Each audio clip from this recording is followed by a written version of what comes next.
Përshëndetje për të gjithë, faleminderit për pritjen tuaj për një kohë të gjatë dhe për durimin.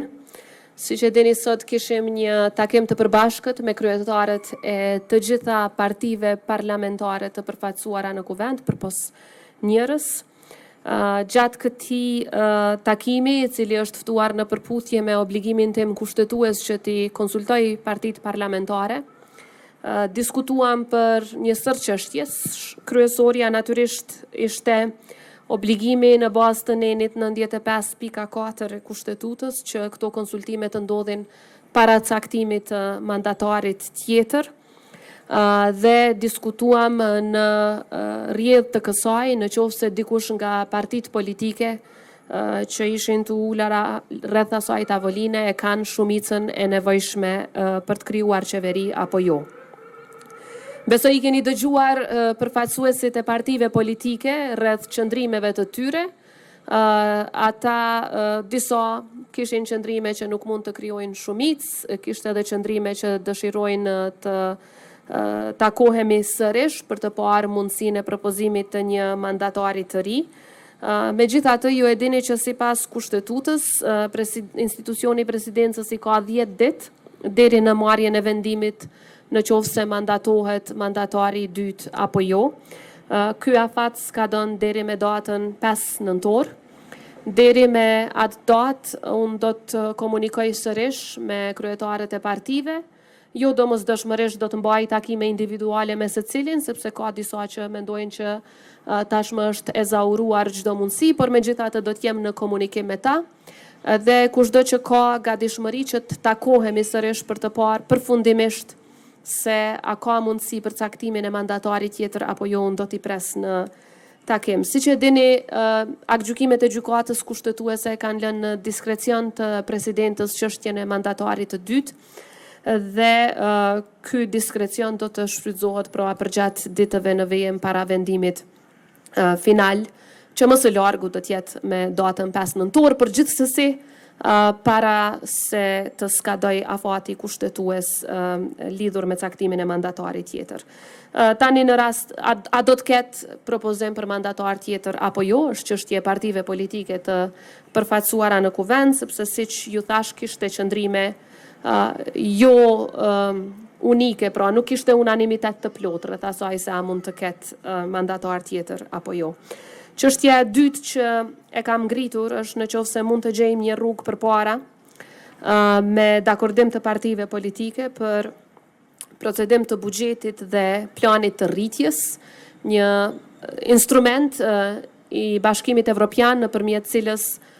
Kosovës I jepen mbi 800 milion euro dhe sa më shumë që kemi vonesa, aq më shumë ne mund të humbasim qasjen në këto fonde. Dhe ai dokument kërkon ratifikim prej 2/3 në kuvent. Nuk ishte gatishmëri nga një numër I madh për procedim të buxhetit I cili sot ishte miratuar nga qeveria. Megjithatë, unë propozova që të shiqoj mundësi tjera kushtetuese dhe një prej tyre është që të miratohet zgjatja buxhetore, pra që nuk është buxhet I ri, por është zgjatje e buxhetit të vjetër në mënyrë që spaku deri me 31 mars 2026 qytetarët tanë mos të përballen me një situatë ku nuk kanë paga dhe nuk kanë mirëqenie. Dhe kjo do të ishte një situatë pa precedent, një situatë jashtëzakonisht e rëndë, sepse një numër I madh I qytetarëve tanë varen dhe mirëqenia e tyre, mbijetesa e tyre varet pikërisht nga paga që e marrin në fund të muajit. Dhe në qoftë se pastaj pas këtyre zgjedhjeve potenciale nuk ka institucione shumë shpejt, atëherë mund të mbesim pa buxhet në tërësi. Rrjedhimisht propozimi im ishte që të gjejmë rrugë përpara, kishte aty shqetësime rreth procedurave, prandaj edhe propozimi im ishte që sipas nenit 79 të Kushtetutës, që në qoftë se ata nuk dakordohen që këto të inicohen si nisma legjislative nga qeveria, atëherë atë detyrim ta marr unë dhe si presidente t'i procedoj edhe zgjatjet buxhetore edhe planin e rritjes si ligje në kuvent, meqense nuk I kam kompetencat e kufizuara, dhe një gjë e tillë njihet si e drejtë e presidentës sipas nenit 79 të Kushtetutës. Kjo çështje nga disa u shqyrtua, do të jem në kontakt me partitë politike në ditët në vijim për të parë nëse ekziston një mundësi e tillë që të procedojmë sipas kësaj metode në mënyrë që të parandalojmë një krizë e cila është e mundshme. Dhe është e mundshme për shkak se ne kemi parë nga zgjedhjet e shkurtit, ka zgjatur shumë certifikimi, pastaj ka zgjatur shumë konstituimi, gjykata kushtetuese akoma nuk e ka sqaruar çka nëse një kuvend nuk konstituohet brenda 30 ditësh. Pra mund të kemi situata kur kemi zgjatje, stërgjatje dhe mund të mbetet vendi pa buxhet dhe qytetarët tanë pa mënyrën e vetme të mbijetesës që i kanë pagat e tyre. Kam diskutuar edhe për propozimin e buxhetit të RTK-s, nuk kam dëgjuar ndonjë qëndrim nga partitë politike, mirë po kam shprehur gatishmërinë e plotë si presidente që për të tejkaluar problemet procedurale që dikush aty i përmendke, që si presidente ti procedoj ato si nisma legislative, sepse s'ka asnjë kufizim as kushtetues as ligjor rreth kësaj. Dhe pastaj aty duhet të gjendet edhe mundësi që të krijohen komisionet parlamentare. Për mua ato shqetësimet se kush e udhëheq një komision sot dhe kush e udhëheq nesër janë totalisht të paarsyeshme, sepse edhe ashtu nuk ju bjen shumë gjatë, mund t'ju bijë një javë a dy dhe nuk ka asnjë arsye se kush i udhëheq komisionet, përderisa kjo shfrytëzohet si një mundësi fleksibile që të kalohen në seancë parlamentare edhe vendimet për zgjatje buxhetore dhe vendimi për planin e rritjes eventualisht edhe vendimi për RTK. Natyrisht ka edhe shumë vendime të tjera në interes qytetarëve, por shpresa ishte që mund të ketë reflektim nga partitë që këto t'i zgjidhim si probleme dhe pastaj me njëherë të procedohet me zgjedhje në rast se nuk ka mandatar të dytë. Po e them në rast se për shkak se kryetari i lëvizjes vetëvendosje, njëkohësisht kryeministër në detyrë, ka kërkuar që të më takoj edhe një herë para se të skadoj afati 10 ditor, që është për caktim të mandatarit të dytë, dhe pas konsultimeve që i ka brenda partisë politike që e përfaqëson, do të vi me propozim apo jo, është çështje e tyre, mirë po ne kemi detyrim kushtetues që t'i respektojmë ato afate. Pastaj nëse ka propozim për mandatar të ri, atëherë hyn në shprehje dispozita të reja kushtetuese dhe afate të reja,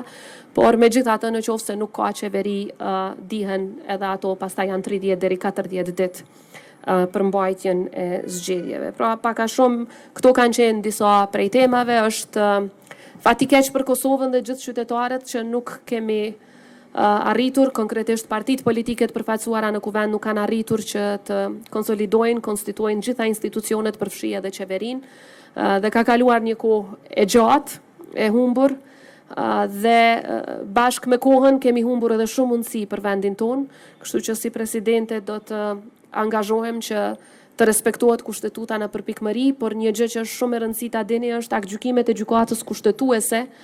thonë që presidentja duhet të bëjë çmos që të evitojë zgjedhjet. Pra ky është detyrimi i presidentës. Partitë politike i kanë qëndrimet e tyre, dikush dëshiron sot, dikush nesër, dikush pas nesër të shkojnë zgjedhje, por detyrimi i presidentës është tjetër. Detyrimi i presidentës është që të bëjë çmos që të evitohen zgjedhjet. Ta detyrim duhet ta kryej në përputhje të plotë me kushtetutën, prandaj do t'ju lusim për durim edhe për shumë pak ditë derisa të sqarohen të gjitha rrethanat rreth caktimit të mandatarit të dytë. Urdhroni. Do t'i marrim pyetjet tuaja, vetëm ju lutem me ran. Përshëndetje presidente, Idal Gola nga A2 CNN. Shpesh edhe ju jeni në përfundim të mandatit, muajit të fundit dhe mandati i presidentit ka fillu të përmendet edhe si mundësi për zgjedhjet e tjera të jashtëzakonshme. A ka pas diskutime për postin e presidentit në takim dhe a keni ju pretendime për një tjetër mandat në këtë post? Kjo çështje është ngritur nga disa prej pjesëmarrësve për të paralajmëruar një situatë me të cilën edhe mund të ballafaqohemi si vend. Pra ta zëm ka zgjedhje në dhjetor, pastaj merr disa muaj kohë derisa ti kemi institucionet, edhe kuvendin edhe qeverinë e zgjedhur, dhe pastaj sapo ta kemi potencialisht një qeveri, menjëherë në mungesë të një kuorumi prej 2 të tretash, menjëherë vendi detyrohet të shkojë në zgjedhje të reja, siç parashihet me kushtetut për shkak dështimit të zgjedhjes së presidentit. Një situatë e tillë u përmend, pak a shumë për me paralajmëruar që mund të kemi 2 palë zgjedhje në 3-4 muajt në vijim, që është një situatë e rëndë, jo vetëm për KQZ-n si institucion që do të sfidohet me këto situata, por edhe si një situatë ku qytetarët Fatkeqësisht për një periudhë të gjatë i bie që mos t'i kenë institucionet e veta me kompetenca të plota kushtetuese. U diskutua edhe mundësia që të kemi zgjedhje të drejtë për drejtë të institucionit të presidentit nga populli, mundësi që unë e përkrah plotësisht dhe kam përkrahur që nga viti 2010 e tutje. Sidomos ju e dini ka qenë një periudhë kur i patëm përgatita mandamentet kushtetuese, të cilat pikrisht këtë mundësi e patëm para pra zgjedhje e drejtë për drejtë e presidentës dhe pastaj evitohen zgjedhjet nacionale. Sepse nuk ka asnjë kuptim që spaku nuk ka kuptim funksional, po flas, që për shkak të dështimit të zgjedhjes së presidentës të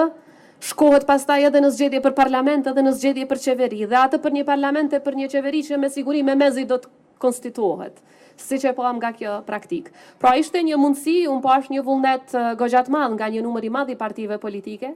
që të shkohet me zgjedhje drejt për drejt nga populli, që si që tash është një instrument që unë e kam përkrahur për gjatë gjithë karrierës sime politike, mendoj që është mënyra më e mirë, sepse zëri i popullit është ai që nuk gabon kurrë. Dhe do t'ishte mirë, po si që deni kërkohet ndryshimi kushtetutës për diçka të tillë dhe kërkohet shumicë dyfisht. Është sfiduese, por jo e pamundur. Për pretendime flasim pak ma vonë, një herë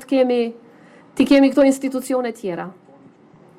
Leonita Bajrami, Top Channel. Presidenta